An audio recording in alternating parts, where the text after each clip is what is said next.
하나님 말씀 보겠습니다. 은혜 받은 하나님 말씀은 잠언 23장 22절에서 26절 말씀이 되겠습니다. 다 같이 말씀을 봉독하겠습니다. 너를 낳은 아비에게 청종하고 내 늙은 어미를 경히 여기지 말지니라. 진리를 사되 팔지는 말며 지혜와 훈계와 명철도 그리할지니라. 의인의 아비는 크게 즐거울 것이요 지혜로운 자식을 낳은 자는 그로 말미암아 즐거울 것이니라.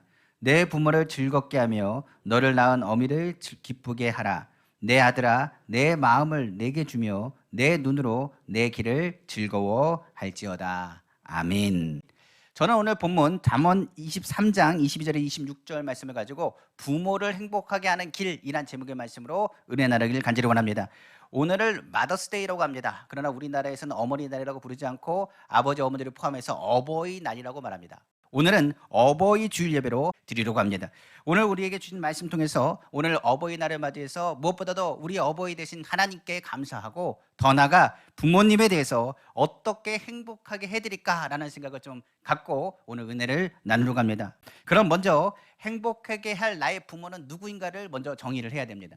부모에 대한 범위가 작지 않습니다. 우리가 생각하는 것처럼, 우리가 아는 것처럼 낳아주신 부모, 낳아주신 부모는 당연히 우리의 부모가 됩니다. 그러다 보니 성경은 이렇게 합니다. 나를 낳아주시기만 해도 그 부모에 대해서 잘 모시고 도와야 한다라고 가르치고 있습니다. 그러나 그걸로 끝나는 것이 아니라 우리에게 좋은 영향력을 주신 분들이 있습니다.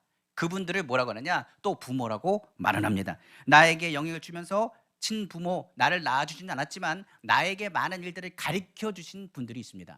예전에는 스승의 날이라는 것이 있었는데요, 요즘에는 스승의 날이라고 하지 않고 어버이 주일날 같이 스승에 대한 것, 어버이다라고 생각해서 같이 사랑을 표현하기도 합니다. 그러다 보니 이 선생님도 우리에 대한 멘토가 되시는 여러분들도 뭐가 되느냐? 선배같이 많은 좋은 곳으로 영향력을 행사하여 나의 인생을 좀 좋은 곳으로 방향을 틀어주고 인도해주고 도와주신 분이 있다면 그분도 뭐가 되느냐? 우리 입장에서는 어버이가 되는 겁니다. 그러다 보니까 이 어버이의 범위는 작지 않습니다. 나를 낳아주신 분도 어버이요, 나를 길러주시고 가르쳐주신 분도 어버이가 될 수 있죠. 더 나아가서 우리에게 부모의 개념을 더 얘기한다면 성경은 말합니다. 신앙으로 이끌어주신 분, 더 나아가서 우리의 신앙의 믿음이 잘 자랄 수 있도록 도와준 영적인 양식을 준 사람이 있다면 그분도 뭐로 이야기하느냐? 어버이요, 부모라고 이야기합니다. 성경의 바울은 자신이 낳은 아들은 아닙니다. 그러나 디모데라는 청년을 향해서 너는 뭐라고 부르느냐? 너는 나의 믿음의 아들이라고 불렀던 것이 성경에 기록되어 있습니다. 성경 디모데전서 1장 2절에 믿음 안에서 참 아들 된 디모데에게 편지하노니 하나님 아버지와 그리스도 예수 우리 주께로부터 은혜와 긍휼과 평강이 내게 있을지어다 라고 성경은 기록되어 있습니다. 바울 또한 사역했을 때 루포의 어머니에 대해서 이렇게 얘기합니다. 루포의 어머니는 나의 어머니라 고백한 대목이 성경에 나와 있습니다. 특별히 루포는 군인의 사람 시몬의 아들, 그 어머니가 예루살렘 군인의 시몬과 함께 무엇보다 집에 머물러 있을 때 어떻게 했느냐? 바울을 자기의 친자식같이 돌봐줬던 것이 성경 기록되어 있습니다. 그러다 보니까 바울의 입장에서는 신앙이 잘 자라고 정말 신앙 안에서 정말 믿음의 어머니라고 부른 사람, 그 사람이 바로 루포의 어머니라고 기록된 것입니다. 바로 로마서 16장 13절이죠. 주 안에서 택하심을 입은 루포와 그의 어머니에게 문안하라. 그의 어머니는 곧 내 어머니니라 성경 말하고 있습니다. 그러니까 디모데의 입장에서도 성경은 말하기를 혈연과 육적으로 뭐 섞인 것이 아님에도 불구하고 나의 자녀다라고 바울은 고백하고 있고, 루포의 어머니를 향해서도 나의 어머니다 고백한 것처럼 믿음 안에서 신앙에 잘 자랄 수 있도록 도와주신 분들도 우리에게 있어서는 영적으로 생명을 나누는데 많은 유익을 주었기 때문에 어버이다라고 말할 수가 있는 것입니다. 그래서 오늘 어버이 주일을 맞아서 우리가 생각하는 부모의 개념을 좀 넓히셔가지고 나를 낳으신 부모님뿐만 아니라 나에게 좋은 영향력을 줬던 부모님, 그리고 영적으로 주님의 전에 나와서 예배하고 기도하고 신앙생활을 할 수 있도록 도와주고 지금도 같이 기도해 주는 영적인 부모님을 향해서 감사하는 마음을 많이 가졌으면 하는 바람입니다. 그리고 특별히 오늘 말씀 주신 것처럼 그 은혜에 감사하여 부모님을 어떻게 기쁘시게 할까? 더 행복하게 하는 길은 도대체 무엇일까? 한번 더 생각해보고 주님의 은혜를 나누는 복된 시간 되기를 다시 한번 주님의 이름으로 축원합니다. 그럼 첫째로 부모에 대한 개념이 정해졌으니까 부모님을 행복하게 하려면 어떻게 해야 될까요? 성경은 다른 말을 하지 않습니다. 첫 번째, 부모를 행복하게 하는 길은 건강하게 잘 자라주면 됩니다. 성경에서 말하기를 뭐라 그랬냐? 단순하게 뭘 특별하게 뭐 능력 있게 행사하다 뭐 이런 얘기하지 않습니다. 그냥 때에 맞춰서 잘 자라주면 됩니다. 아이를 키우다 보면 우리는 잘할 겁니다. 뒤집기 할 때 뒤집기 해줘야 되고요. 걸을 땐 좀 걸어줘야 되고요. 그 알파벳이나 그 한글이나 이런 걸 뗄 때는 떼줘야 됩니다. 그리고 더 나아가서 밥을 먹으실 때 밥을 먹어야죠. 언제까지 품에 앉아가지고 엄마 젖이나 먹고 우유나 먹겠습니까? 밥을 먹고 씹어 먹으실 때 먹어야 되고요. 음식도 가리지 않고 잘 먹고 키도 쑥쑥 잘 자라주고, 그리고 때에 맞춰서 공부할 때 또 공부하고, 뭐 할 때 뭐 하고 하는 것이 잘 맞춰서 움직일 때 부모는 뭘 느끼느냐? 그 단순함에도 행복감을 느끼게 됩니다. 성경은 이렇게 얘기합니다. 사랑하는 자여 내 영혼이 잘된 같이 내가 범사에 들고 강건하기를 내가 간구하노라. 사랑하는 자녀가 잘 되기를 원하는 거, 그거는 성경은 말하기를 아무리 악한 자라도 자녀에게 좋은 것을 줄 줄 알거든 말하는 것처럼, 악하다 해도 사랑 가운데 있기 때문에 자녀가 잘 커주고 잘 성장해 주는 것만 해도 부모는 어떻게 한다? 행복하다라고 이야기하는 거예요. 그래서 애는요, 애가 돼야지, 애가 어른이 되면 안 됩니다. 그건 슬픈 일입니다. 근데 어른이 돼야지, 어른이 애처럼 행동하면 또 안 됩니다. 그거는 아픈 일입니다. 그래서 우리가 신앙생활 할 때는 자녀가 잘 자라고 믿음 안에서 커간다고 한다면 그 모습만을 해도 부모는 뭐 한다고요? 행복하고 기쁘다라고 이야기할 수가 있게 되는 거죠. 그러다 보니 성장해 주는 것, 잘 자라주는 것, 그것만 해도 기쁜 일이고 행복하다. 그것이 부모의 행복이라고까지 이야기하는 것입니다. 그럼 믿음의 가정에서의 부모는 어떤 부분을 이야기할 수 있을까요? 우리가 육신적인 부모, 육신적인 모습을 향해서 아이가 잘 자라주는 것도 행복하지만, 믿음의 부모의 입장에서는 믿음의 자녀가 어떻게 자라주는 것, 잘 자라주는 것이 어떻게 하다고요? 행복한 겁니다. 성경은 이것을 얘기하고 있어요. 가정에서 믿음의 부모가 가장 원하는 건 뭘까요? 신앙이 자녀가 잘 자라주는 거예요. 그러니까 자녀가 입장에서는 여러 가지 잘할지 모르겠지만, 믿음의 부모 입장에서는 이 자녀가 예수님을 잘 믿고 하나님의 백성답게 잘 자라주는 것이 부모에게는 뭐라고요? 행복한 순간이라는 것을 우리는 먼저 알아야 됩니다. 매일 발전 없이 그 자리에 멈춰 있다면 부모는 아플 거예요. 전도한 사람이 누군가를 전도했는데 이 사람이 그냥 정체되어 있다면 굉장히 힘들 겁니다. 우리가 아는 것처럼 오늘도 내일도 그 가운데 기대감이 없이 똑같다고 한다면 부모의 심정은 우울할 것 같아요. 신앙생활도 성숙하게 잘 자라고 그 가운데 정말 아름답게 성장해 준다면 부모의 입장에서는 기쁘고 행복할 일이라는 것을 우리는 알기를 원합니다. 제가 얼마 전에 장례당한 가정의 아들과 면담한 적이 있습니다. 그 아들에게 이렇게 말했습니다. 아버지가 이제 천국 가셨습니다. 이제 어머니만 홀로 계시게 되었네요. 아들은 교회를 예전에 다녔는데 지금 교회를 잘 다니지 않습니다. 그러다 보니 그 아들에게 이렇게 얘기를 했습니다. 가장 큰 쇼가 뭘 것 같습니까? 물었습니다. 그리고 말합니다. 맛있는 것 사드리는 것 좋은 일입니다. 그것도 행복해 하실 겁니다. 좋은데 구경시켜 드리는 것, 그것도 좋은 일입니다. 그런데요, 연세가 드시면 어디 가는 거 귀찮아합니다. 어디 가자 그러면 그냥 니들 갔다 와라 라고 얘기하실 것이고, 맛있는 거 아무리 진수성찬 차려와도 그걸 먹어도 이제 맛을 잘 못 느낍니다. 그러니까 먹고 탈날까 하여, 그리고 소식하시고 많이 드시지도 않으세요. 자식 된 소리에서는 좀 속상하기도 합니다. 좀 맛있는 것 좀 맛있게 드시면 좋은데 잘 못 드시는 모습도 보게 되는 거죠. 그리고 더 나아가서 그렇다고 해서 좋은 선물을 주면 부모님은 이럴 겁니다. 오히려 돈 너무 많이 썼다고 나무라실 거예요. 그러면서 이제 이야기를 꺼냈습니다. 어머니는 단지 뭐가 행복하냐? 그냥 만나주는 거. 자식이 엄마 만나러 왔습니다. 그럼 엄마는 그냥 행복할 겁니다. 그리고 더 나아가서 엄마는 다른 게 행복한 게 아닙니다. 그냥 만나줄 시간이 없으면 전화통화라도 한번 해주는 거. 어머니 잘 계세요? 못하러 전화했어? 전화하지 말지. 그 얘기는 반대로 들으시면 돼요. 잘했다, 계속해라 라고 얘기할지도 모르겠습니다. 그런데 제가 한 가지 더 얘기했습니다. 연락 자주 하는 것 행복하실 겁니다. 그런데 거기서 더한 하나님의 최고의 효도 방법이 있는데, 다름 아니 교회 나가는 겁니다. 부모 입장에서는 그렇습니다. 자녀가 신앙생활 안 하는 것이 굉장히 힘드실 것 같아요. 그러면서 이런 얘기를 했어요. 부모님 연세가 이제 있으시다 보니까 이제 주변에서 무슨 소리가 들리느냐, 장래에 대한 얘기가 많이 들릴 겁니다. 누구 천국 가셨다는 얘기를 많이 들릴 것이고, 그 얘기를 많이 듣는 부모 입장에서는요, 육적인 것보다 뭘 바라보느냐, 영적인 것을 많이 생각할 겁니다. 그러니까 본인도 언젠가 나도 하늘나라 가겠지라고 생각할 거라고 이야기를 드렸어요. 저희 부모님도 동일합니다. 저희 아버지 전화 올 때 뭐라 그러냐, 이렇게 전화합니다. 저기 아는 장로님 너 알지? 아, 네 알아요. 그분 천국 가셨다. 저한테 꼭 전화하세요. 천국 가셨다고. 그리고 또 얼마 전에 또 전화 왔습니다. 그 집사님 아시지? 아, 예, 집사님 알죠. 너 많이 좋아했잖아. 아, 저도 알죠. 너희 창립할 때 그 집사님 가셨잖아. 알죠. 천국 가셨다. 그러니까 매번 전화 오실 때마다 그런 얘기들을 종종 하세요. 그런데 시간이 지나가고 나서 이제 전화 받을 때마다 그런 생각을 합니다. 나도 언젠간 천국 가겠지. 더 잘했으면 좋겠고, 그것에 대한 것을 표현하시는 걸 보게 됩니다. 그러니까 어머니가 믿음 안에 있는 어머니들은 어떤 생각하느냐, 나는 천국에 가는데 자녀들은 뭐 하느냐, 천국 갈 준비가 안 됐으니 속상할 거예요. 그러면서 그 아들에게 얘기했습니다.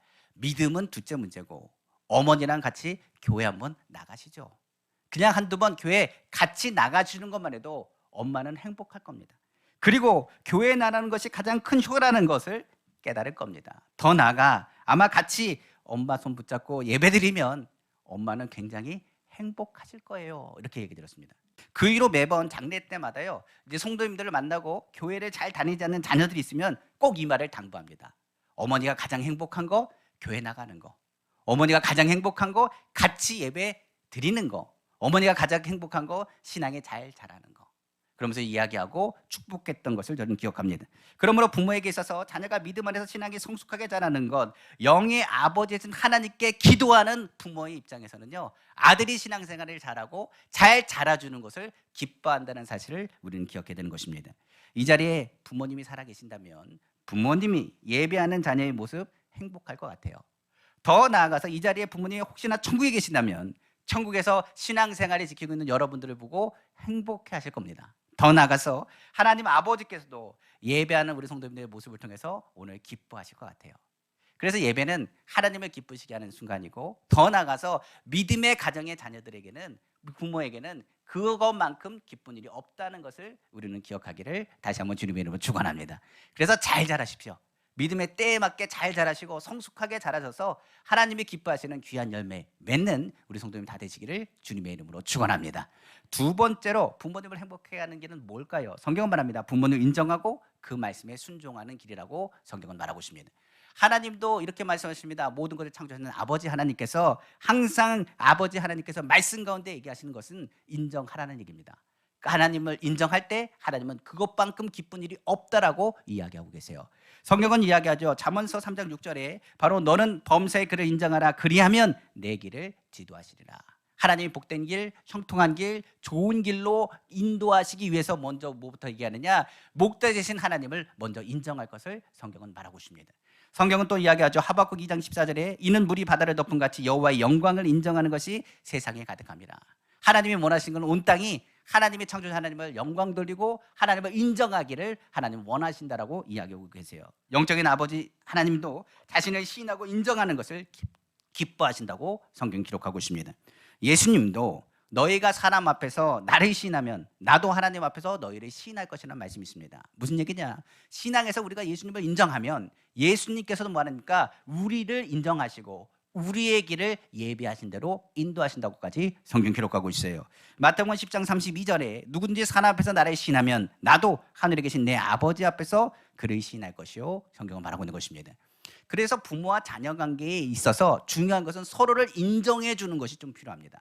제일 처음에 관계 회복은 다른 것에 있지 않아요. 서로를 인정해주고 존중할 때 관계가 회복될 수 있는 거죠. 그러므로 성경은 말합니다. 육신의 부모님은 더할 나위 없이 인정받기를 원한다는 사실을 좀 알아야 됩니다.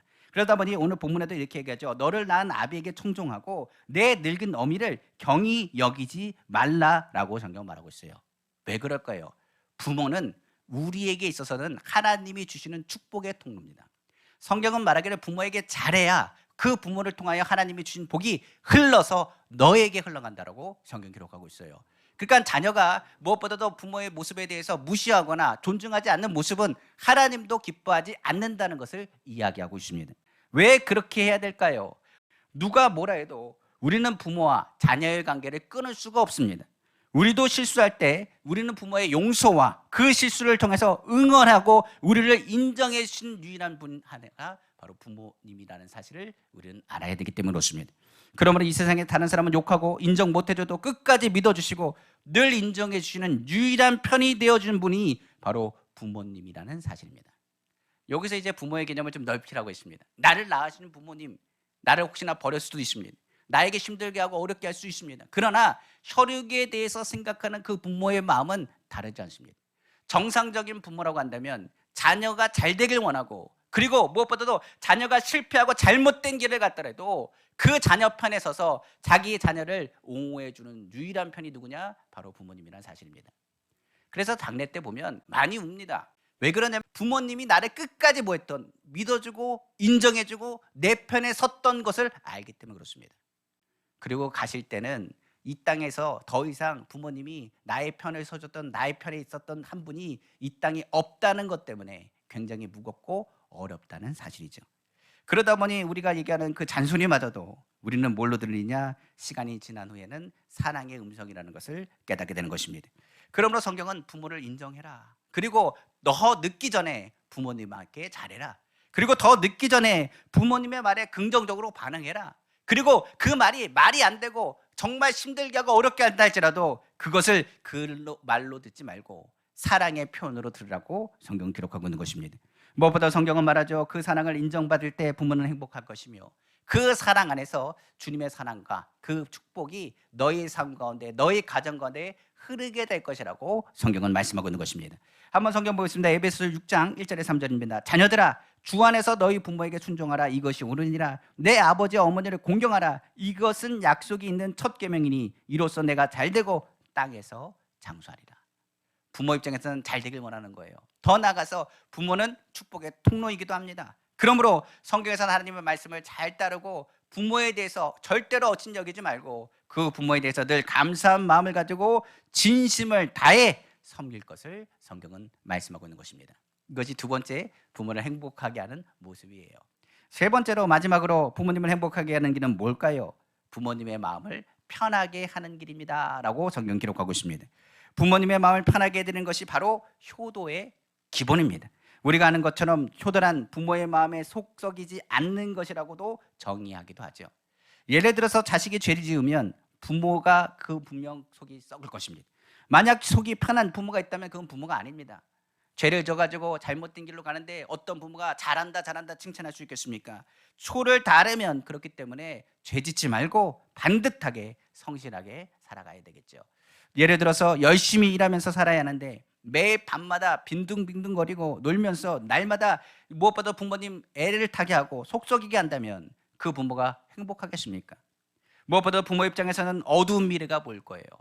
좀 공부 좀 했으면 좋겠는데, 잘했으면 좋겠는데 제가 어떻게 될까 걱정할지도 모르겠습니다. 만약 속이 썩지 않고 잘했다 염려하지 않는다면 그건 부모라고 말할 수가 없겠죠. 또한 예를 들어서 결혼해서 잘 살아야 되는데 싸우거나 이혼하거나 아니면 부모의 마음에 상처 주는 일이 얼마나 많은지 모르겠어요. 엄마 아빠가 나랑 무슨 상관인데 라고 얘기할지 모르겠지만 부모는 상관이 있습니다. 자녀가 잘 살아주길 원하고 건강하게 살아주길 원하고 행복하게 살아주는 것이 부모에겐 행복이기 때문에 그렇습니다. 특별히 형제들끼리 싸우지 않기를 원하는 것도 부모의 마음이겠죠. 만약 매일 싸운다면 부모는 그 속이 바짝 마르게 될 것입니다. 성경에 이렇게 기록되어 있죠. 잠언 17장 22절입니다. 마음의 즐거움은 양약이라도 심령의 근심은 뼈를 마르게 하느니라. 부모의 마음을 아프게 하지 않고 즐겁고 평안하게 하는 비결, 근심거리를 좀 줄어들이는 일이에요. 이를 위해서 어떻게 해야 될까요? 첫 번째는 인생을 좀 정직하게 살아야 됩니다. 거짓말하는 자식은요, 부모의 마음을 늘 불안하게 만들어요. 부모 앞에서는 정직하게 말하고 믿을 수 있는 자녀의 모습을 보여주시기 원합니다. 두 번째로, 인생을 부지런하고 성실하게 살아야 됩니다. 목사님 다 압니다. 그 얘기 잘 압니다. 우리도 아는 것처럼 잘 알죠. 그런데 잘 안 되더라고요. 게으름은 부모로 하여금 마음을 아프게 합니다. 만약 장성한 사람이 되었음에도 불구하고 무능력해서 부모 안에 들어가 있는 아기 캥거루처럼 남아있다면 보는 부모의 심정은 어찌 되겠어요? 그러니까 자녀는 뭐 해야 되느냐? 성실하게 부지런하게 인생을 살면서 부모 앞에서는 어떻게 되느냐? 성실하고 정직하고 바른 모습을 보여야 되는 것입니다. 더 나아가 인생을 바르게 평안하게 사는 모습을 보여줘야 돼요. 부모의 근심거리가 되지 않기 위해서 형제들과의 싸움이 있다면 싸움을 하면 안 되고, 사고를 치고 불안하게 산다면 누가, 어떤 부모가 그 모습에서 평안함을 누리겠습니까? 세상에서 너무 가난하게 되어서 도움을 청한다고 한다면 그 모습 또한 부모의 마음을 아프게 하겠죠. 그렇기 때문에 염려 끼치지 않도록 잘 살아야 합니다.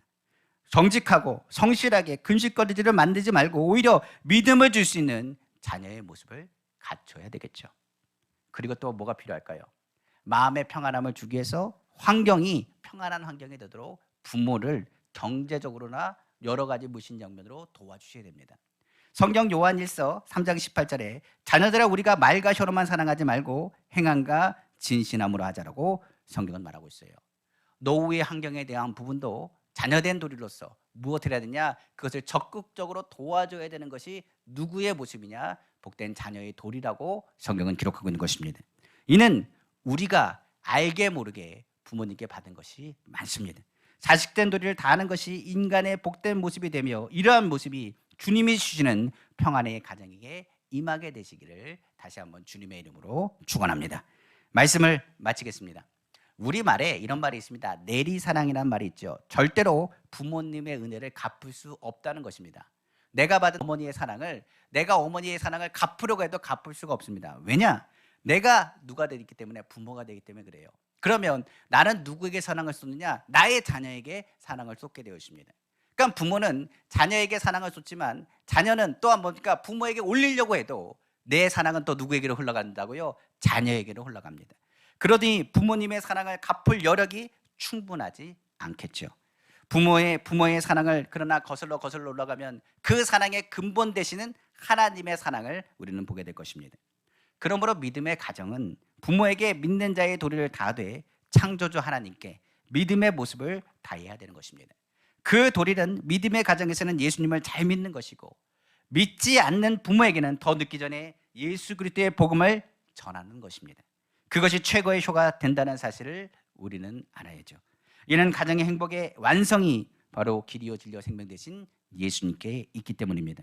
그러므로 오늘도 주 안에서 최정점에 계신 살아계신 하나님을 바라보며 하나님의 자녀로서 부모님께 감사하고 그 은혜를 기억하고 믿음의 자녀로서 빛의 자녀로서의 도리 역시 다해야 할 것입니다. 이를 통해 어버이 주일 하나님의 말씀대로 하나님의 약속하신 축복된 가정에게 임하는 풍성한 행복이 저와 여러분들 가운데 나타나게 되시기를 다시 한번 주님의 이름으로 축원합니다. 기도하겠습니다.